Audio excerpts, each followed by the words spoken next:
अस्सलाम वालेकुम दोस्तों, उम्मीद करदा तुसीं सब खैर खैरियत नाल होवोगे। अल्लाह ताला तुहानूं अपने हिफ्ज़ो मान च रखे।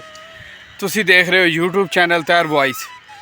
तो दोस्तों मैं अज इत्थे आया सा एक पिंड, इत्थे ना करेले मैनू वल नज़र आई है। करेले एक किस्म का एवं समझ लो फार्म बने हैं करेलियां का, नर्सरी टाइप। तो इत्थे मैं आया सा, मैं आख्या मैं तुहाडे नाल ये भी क्यों ना वीडियो बना के शेयर कर दें। दोस्तों अगर मेरी वीडियो तुहानूं अच्छी लगे, मेरी वीडियो नू लाइक कर देना, मेरे चैनल नू सबसक्राइब कर देना। दोस्तों आ जाओ, मैं तुहानूं दिखाना। ए देख सकते हो तुसी, ए मेरे नाल बिल्कुल एक मिनट मैं तुहानूं बैक कैमरे तो दिखाना वा।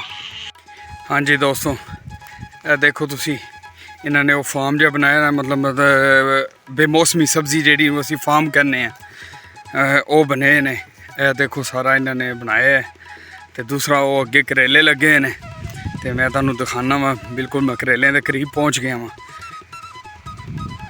और ये भी देखते हैं करेले की की मतलब एक वल टाइप होंदी है, मतलब बेल होंदी है, पौधा होंदा वे, की होंदा वे, इस बारे मैं तुहानूं दसदा वां और दिखांदा भी हाँ। हाँ जी दोस्तों, ए सामने देख सकते हो तुसी, ए सारी करेले ही लगे है। ए करेले दी वल है। इस तरह करेला होंदा। साइडा ते इन्होंने ना बांस टाइप लगाए ने कि इन्हों के उत्ते चढ़ जाए, बिच तार जी लगाई ने। ए देखो तुसी, ए करेले थले, ए देखो कुछ पक गए ने, तो कुछ इस तरह ही ना। ए सारा करेले ही करेला लगे है।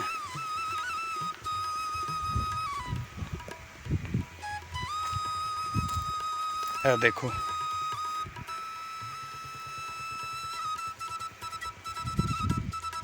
माशाल्लाह, बहुत लंबाई दे विच काफ़ी जगह इन्होंने घेरी हुई है।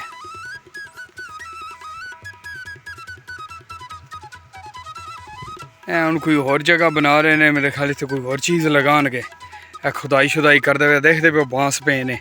ये बांस है साइडों ते लगाते हैं ना, कि मतलब इस ज़मीन के उत्ते ना लटक जाए, थले ही सारा कोई रहे। तो यह देखो तुसी, ए देखो करेले, ए देखो माशाल्लाह। ए देखो जी, ताज़ा ते फ्रैश।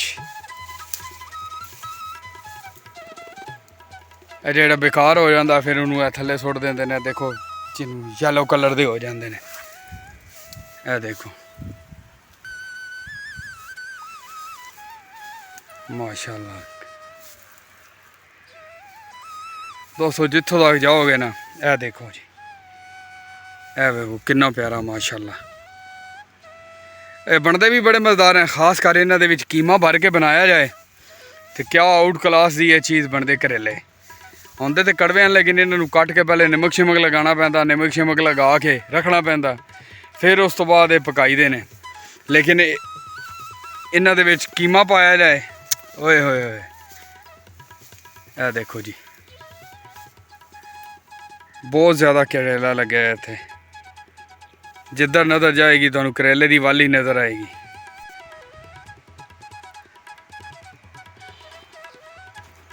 बहुत ज़्यादा ना लंबाई च लगे है सारा। ए हुण इन्हां दी मतलब इत्थे हुण कहंदे पे मैं पुछया भाई और उन्होंने, फिर अगे फ्रंट ते उन्होंने सब्ज़ी रखी, सब्ज़ी वगैरह पुछते मैं उन्होंने कोलों, कहते सन इत्थे हुण सफाई कर रहे हैं, सफाई करके इत्थे हुण सब्ज़ी और लगावांगे। इन्हें तो उत्थे छापर जिहा दे देंदे ने। देख सकते हो दोस्तों तुसी करेले। हाँ जी दोस्तों, इत्थे ही करते हैं इस वीडियो का एंड।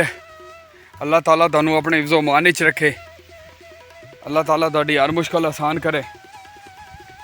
दोस्तों अगर मेरी वीडियो तुहानूं अच्छी लगे, मेरी वीडियो नूं लाइक कर देना, मेरे चैनल नूं सबसक्राइब कर देना। इंशाल्लाह फिर किसी और टॉपिक से, किसी और वीडियो के तुहाडे नाल मुखातब होवांगा। उस वक्त तक अल्लाह सोने दे हवाले। अल्लाह हाफिज़।